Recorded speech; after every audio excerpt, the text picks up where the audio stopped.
Hello, and welcome to the Infinite Love Podcast. This is a place where we share how love can transform negative emotions and pain into strength. We talk about all things related to love, positivity, and kindness. And I am your host, Corinne Camara. Welcome to episode 7, From Health Crisis to Heartfulness. Today we're talking to Dr. Gupta, who is a board-certified family medicine physician with advanced certification in functional medicine. He has gone through a lot of health struggles, and through these health struggles has learned that hope is a powerful emotion. Functional medicine has given him hope to get his life back, and that similar hope he now shares with people struggling with Hashimoto's to end their struggles and live their life to the fullest. Today, we're going to share how he has gone through his own health struggles and what he does to overcome them and what he shares with his clients. Let's get into today's episode. Hello, welcome to the Infinite Love Show, Dr. Gupta. I'm so glad to have you. Yeah, same here. Glad to be on the show. I'm glad that that I was being able to come on the show and um, talk to you guys. So tell us a little bit about your love lesson. So the love lesson is essentially something that happened in your life that brought you to your knees, that made you transform, and in that transformation, you decided to share that with others. Yeah, absolutely. Yeah, I had many of those sessions or situations in my life, but one which kind of transformed my life was so by background I'm a family medicine physician, right? So I started working in a very busy family practice, job. And then just into the job, maybe like in a year or two, I started having some health issues. So my health issues were like, I was having this kind of stomach pain, which I was not able to get rid of. The pain was getting worse and worse. I started gaining weight along with it, like I was being more tired and more fatigued. And then I was having a little bit of like brain fog issues. Like I just felt my mental capacity was not to the point it was before. But the major issue was the stomach pain. That was horrible. Like I was trying to treat myself with medications. Being the physician, I thought, I'm smart enough to treat myself. So I was giving medications, but it was not getting better. Sometimes the pain was so bad that I will just double over to the point that I was thinking that I was need to go to the emergency room. But I thought, okay, well, emergency room cannot do anything except for giving pain medications.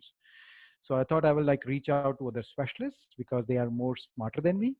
So I kind of reaching out to different specialists, one after the other. I kind of saw different and several of them. They did all the investigations on this earth that you can think about.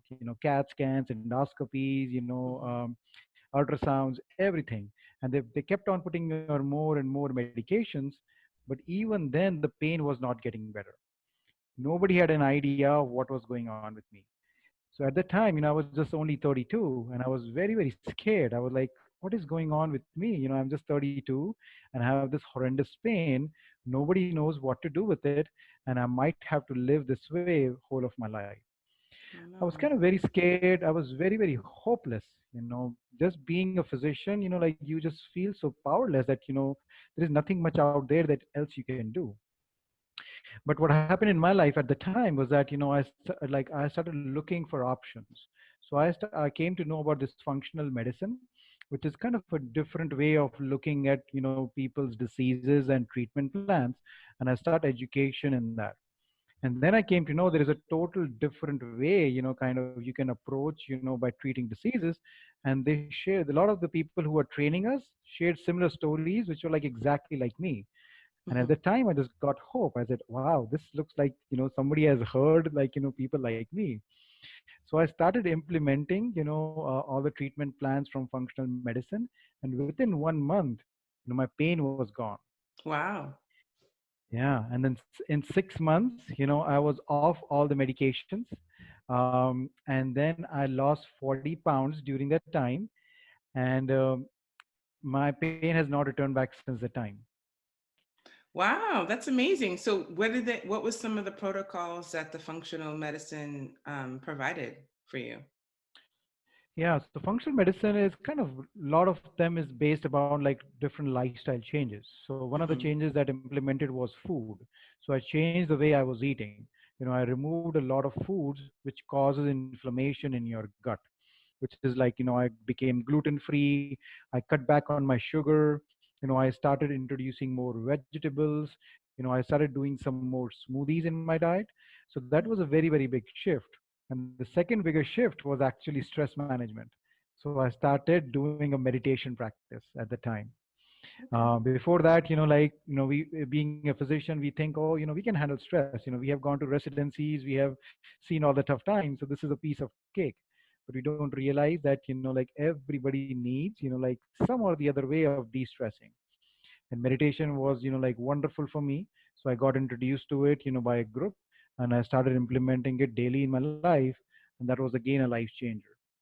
And then obviously I introduced some supplements along with it, like some supplements that helps with gut healing, like L-glutamine was there, like there was some Hmm. aloe vera was there, like there's something called DGL, which was also introduced.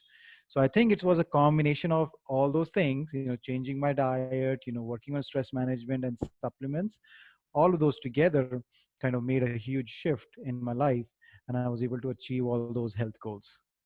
That's amazing. And you still are living that lifestyle, right? That is correct. Yeah. So the good news is that it's been 5 years, and I'm still symptom free, no pain, and I'm still like those 40 pounds that I lost. I'm still able to keep them off. So that was a very big win because a lot of people will gain weight or like sorry lose weight, and then they will gain it back again. For me, like I'm able to keep those 40 pounds off. That's amazing. So how are you so you switched your practice. So you went to functional medicine as a profession, correct?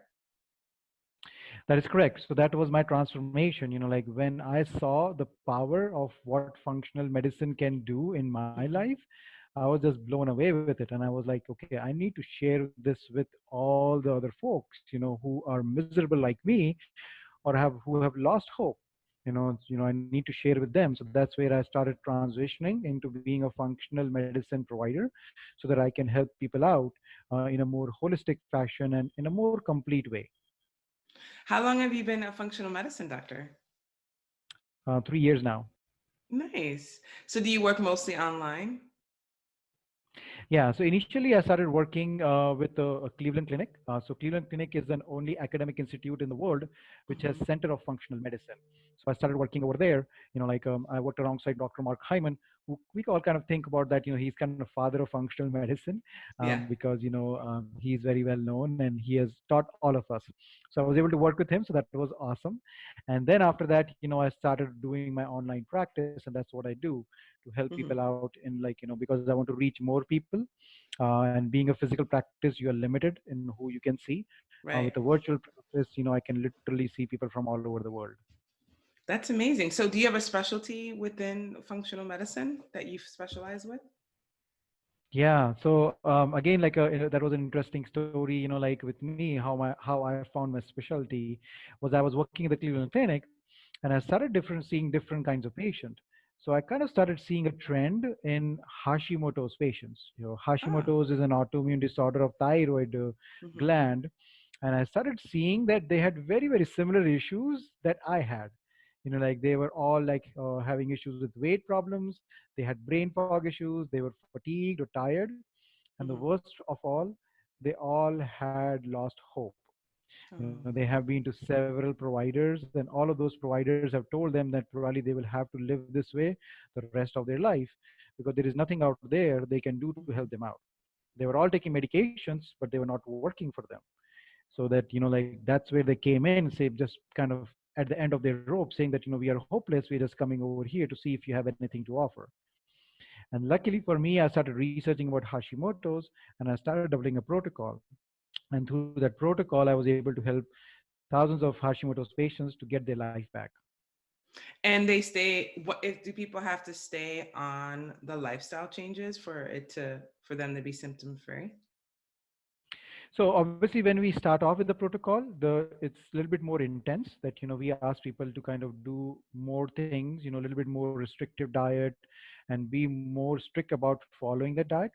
Mm-hmm. But like after a while, once their body is healing or healed up and they're in a better shape, then I always say them, like here and there you can cheat. That's fine. You don't have to kind of follow this protocol all the time, but you obviously you cannot go back to that life, where you were just kind of not, following the diet or not doing anything at all.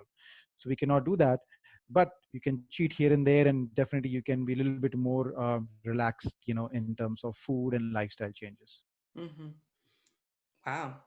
And so what has been, so besides your client base, what else have you found within the population of women that you work with? Because you mostly work with women, right? That is correct. Yeah, Right. Hashimoto's or thyroid disorders affect majority of the time the middle-aged women, between like 30 to 65. Is the age range that I mostly see. Okay, so is there like a common emotional theme besides hopelessness that you find with your clients that that you're able to help them transform? Yeah, so a lot of times, like they do have a lot of times self-worth issues. That's what I see a lot Mm. of times with Hashimoto's Okay. patients. Just because like they were all females in their like in their early ages, and Mm. they were like all having good bodies, and like they, according to them, like they were able to fit in their clothes, and their weight was appropriate. And now suddenly now they have started gaining weight. They were not able to fit into the clothes that they were used to before.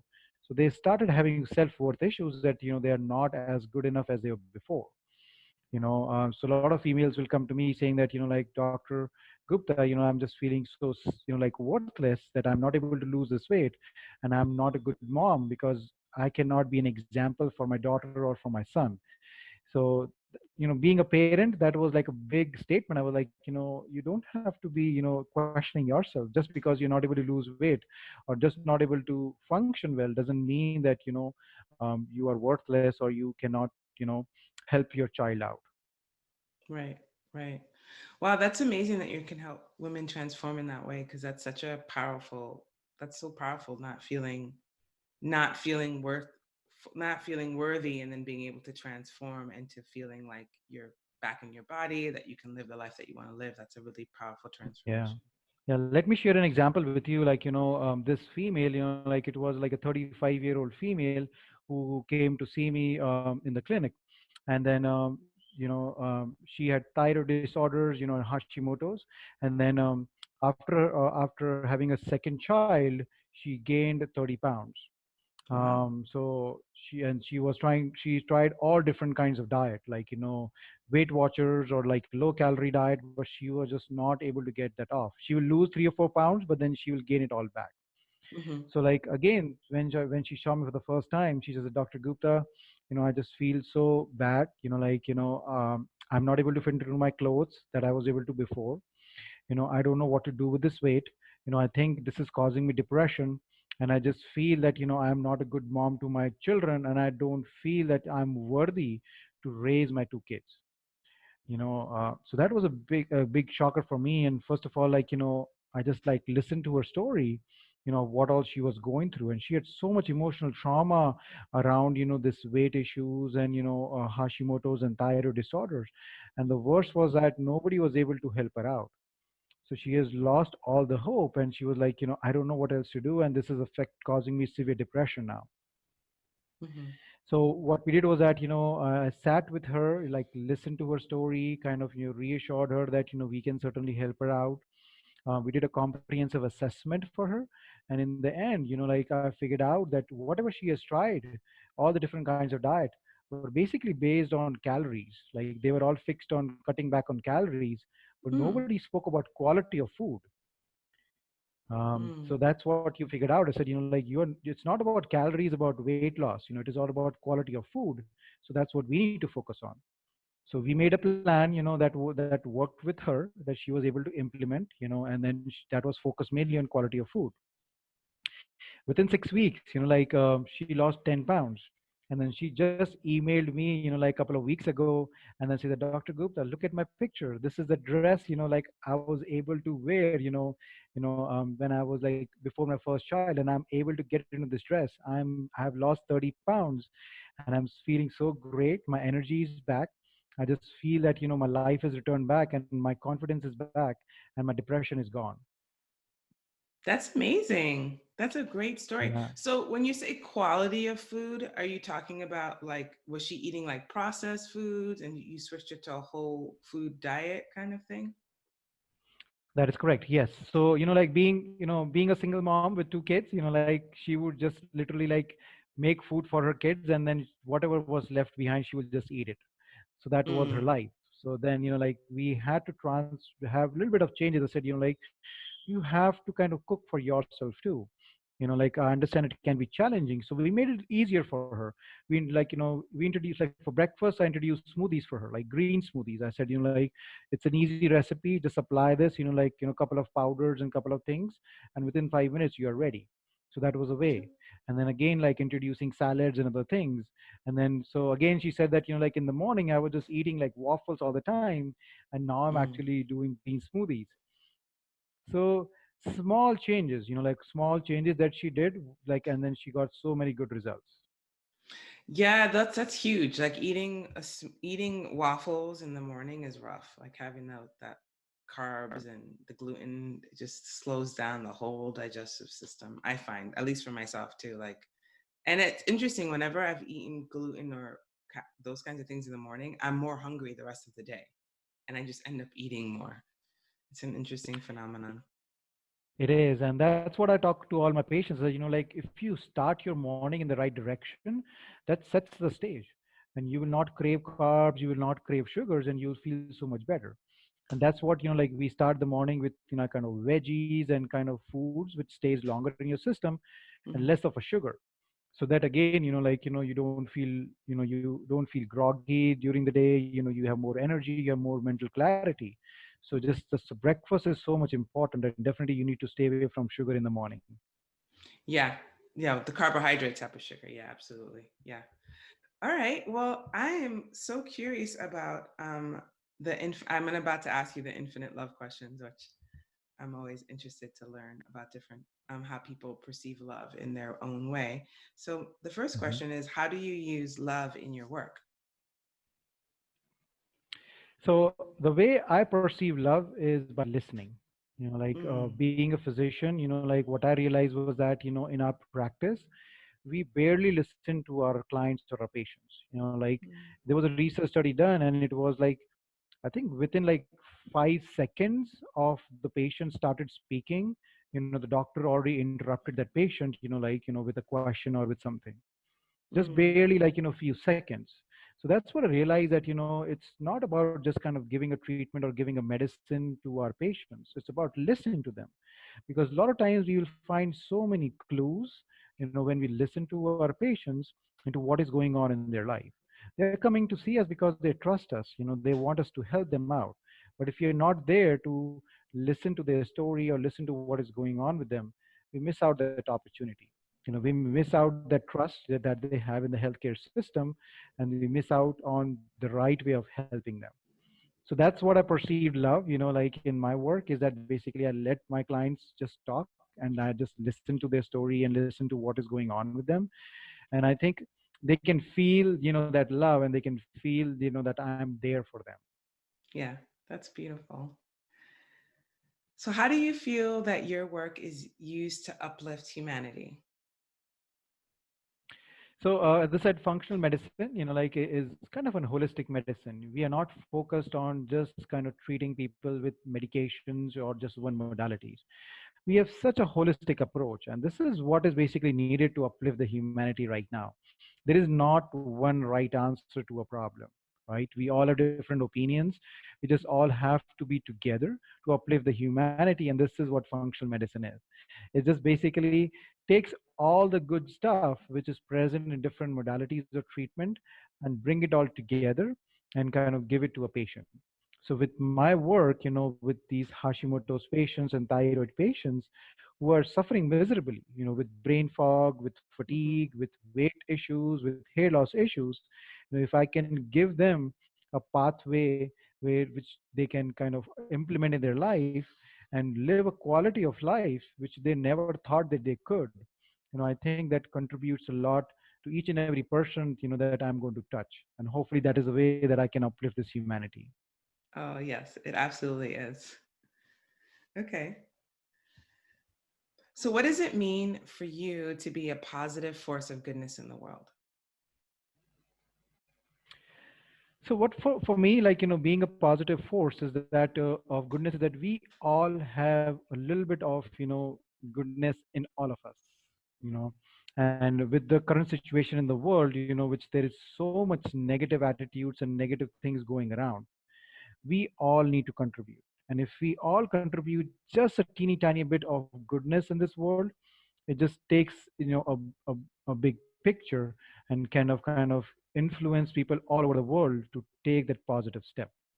So for me is that, each and every day when I wake up, I just think about, okay, well, what good I'm going to do today, so that, I at the end of the day I'm satisfied or I'm happy that I was able to contribute, positively in this world. So I think each one of us, when we wake up in the morning and if we just think, okay, well, one thing that positive that we can do today, I think that will make a huge difference in this whole world. Yeah, absolutely. Nice. So, what do you love most about your life right now? Well, the thing I love most about my life, is my family, obviously, and my patients. So I have a loving wife and two small kids. One is Oh, a 3-year-old, and another one is 5, and so they are the absolute loving age. They're very nice kids, so we have a very nice time as a family.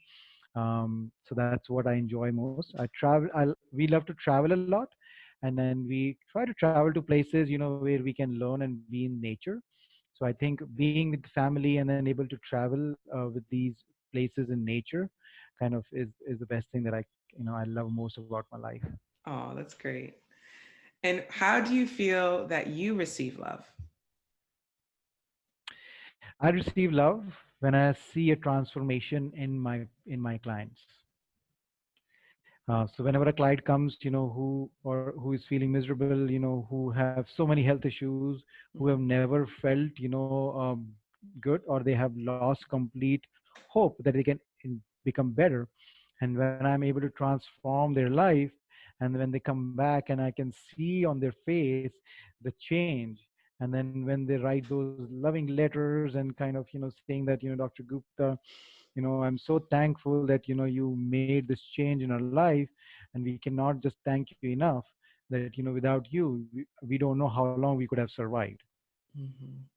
So Yeah. those transformation just kind of, is so powerful for me, keeps me going each and every day, and I can just feel their love, towards me during the time. Hmm. Yeah, I mean, it's why we do the work that we do, right? Is to help people transform. It's an amazing Absolutely. gift. Yeah, for sure. Nice. Hmm. Okay. When do you feel the most love? To be very frank, I feel the most love when I'm doing meditation. Ah, that's beautiful. Just feeling that Yeah. connection.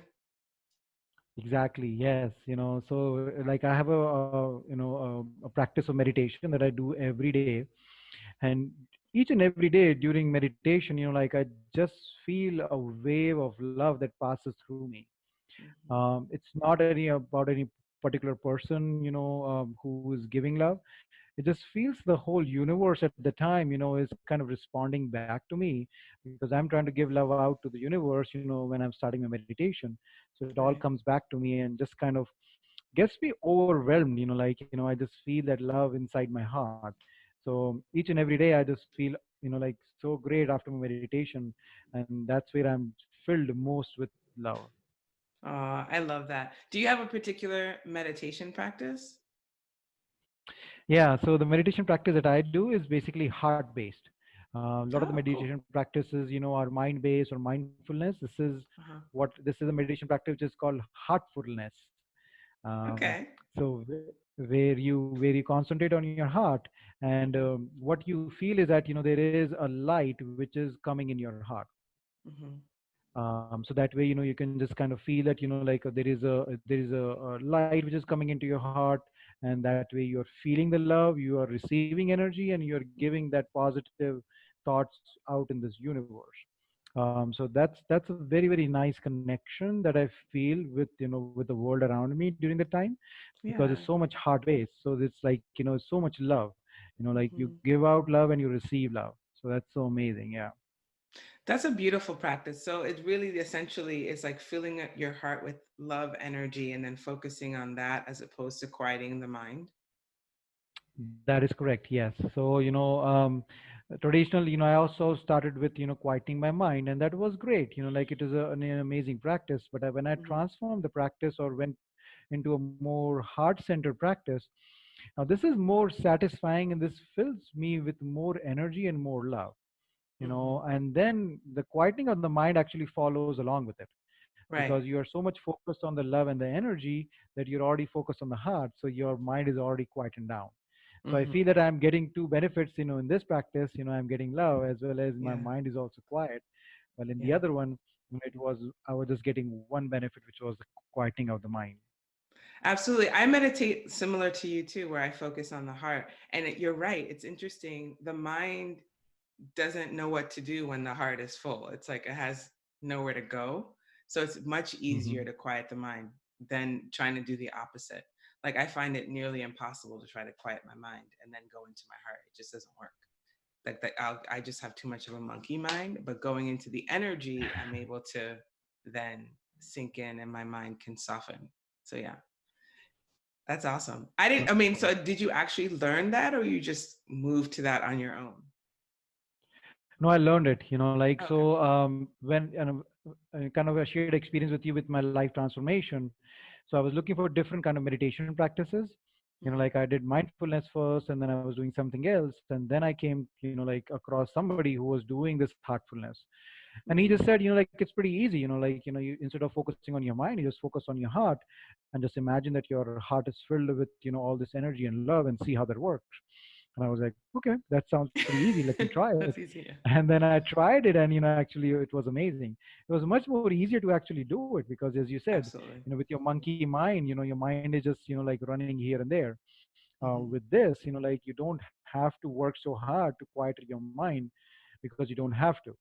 Because you're Hmm. focused so much on your heart, and you're receiving or you're feeling all that energy and love, that your Hmm. mind automatically quietens down. So Hmm. then that way, like you don't have to worry about it. Yeah, and I mean, I also think it's a good practice for people that have a prayer practice. And like I do that heart meditation, and then I go into like prayer because for me, it feels like when I'm filled with love, it's easier to have that gratefulness and be like, hey, talking to God or talking to spirit or whoever whoever your belief is. So yeah, that's Yeah. it's a nice practice for sure. Well, thank you for sharing Yeah. that. I think that's a really useful tip for listeners out there that want to get into meditation and are having a hard time. I usually say go into the Yeah. heart, and if you can't go into the heart, go into the body. Like figure out a way to make it more somatic experience. Absolutely. And like it has so many benefits, like it's obviously there is a psychological and a spiritual benefit to it, right? Where you Hmm. feel the love, where you know just feel the energy. But it has so many medical benefits to it. All of my like thyroid patients that I see, I all recommend them this meditation practice, and they initially everybody kind of gets scared. No, no, no, no, we cannot do that. But slowly and slowly I transformed like their life. And now Hmm. each and of them is doing some kind of meditation, whether it's for a minute or two each and every day. And they feel it's like there's so much helpful. Like it helps with their fatigue, it helps with their Hmm. energy, it helps with a lot of symptoms, like it improves their brain functioning, and it helps with something called adrenal fatigue. So like Absolutely. Yeah. all of those health benefits which are there with the meditation practice, especially for thyroid patients. It's a very very important key. And like I always say, the one thing which I'm going to give you for free is this meditation practice. So take it and use it, and this is the only thing which is going to help you the most. So make sure like don't feel that this is free, so it is not going to work. It is going to work the best. Awesome. And lastly, where do you feel that love has created a miracle in your life? So for me, the miracle was again my health transformation, Hmm. because at the time I was hopeless. Like I was without hope. I had nowhere to go. And then when I started doing this meditation practice, like I started like accepting, whatever was going around. At one point, Mm-hmm. like I was even at this point that, okay, well, if this is the way, like my life is going to be, then be it. And then suddenly, I don't know, like I don't know what changed, but then after that acceptance was there in my life, then my health issues started, going away. So I just Interesting. feel that, yeah, I just feel that, that played a huge role, once I started doing the meditation practice and I accepted, that love for myself. Because I never, like most of us, like don't even think about like ourselves. We feel that is so selfish, right?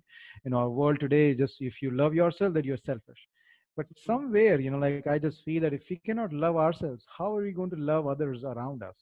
Mm-hmm. Like, so we need to start with that practice. So that's where, like at that time when I started loving myself, I accepted, whatever the situation, and then suddenly my health transformed, and I never looked back.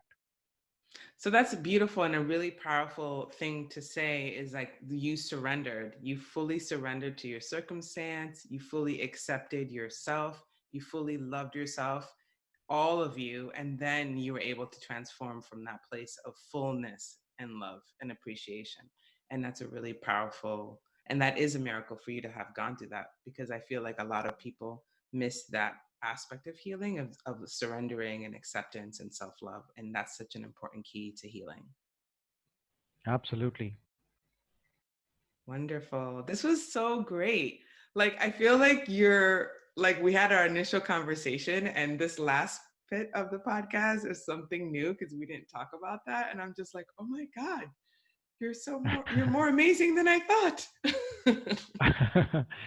Yeah, no, thank you. And that's, that's the beauty about love and energy, is that, like Mhm. when you have similar energy, and then, when you're trying to give out love, like it reciprocates, and you get it Right. back. So Yeah. it's not about medications. It's not about like, how smart you are.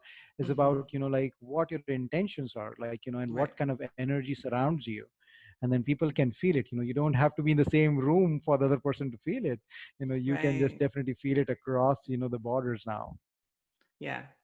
Well, thank you so much for being on the Infinite Love Show. You're so heartfelt and so full of love. You're absolutely perfect to speak to today about the subject of transformation and using your heart energy to really transform your health, as well as seeking professionals. Like, how can people find you that are going through Hashimoto's or any other autoimmune disorder?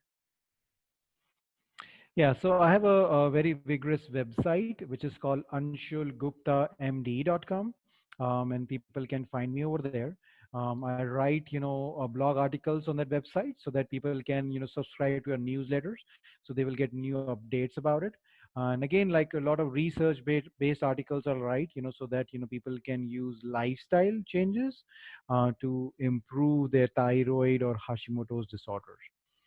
So just go to my website and you'll able to find me over there. Okay, great. Thank you so much for being on the show. It was a pleasure. I so appreciate your story and what you do and the work that you're doing in the world, and all the women and men that you're helping with their lifestyle and changes and everything that you do. I appreciate it so much. Yeah, my pleasure. That's my goal is to kind of reach, at least 1 million people around this world, so that I Okay. can transform their life, especially thyroid females or thyroid, some actually males also. Hmm. So that's what my goal is, to reach as many people, educate them, and help them through this transformation journey. Okay. Well, I hope this podcast helps a few more people that add to your million. Absolutely. Okay. Well, have a great day. Thank you so much. Bye. Yeah, thank you so much for having me on the show. It was really nice chatting with you. Yeah, it was a pleasure. Thank you. You're welcome. Bye bye. Bye. Thank you so much for listening. Please subscribe and tune in on Tuesdays for new episodes. For more information about me, please follow me on Instagram at Corinne J. Camara and my website, CorinneCamara.com. Sending you lots of infinite love.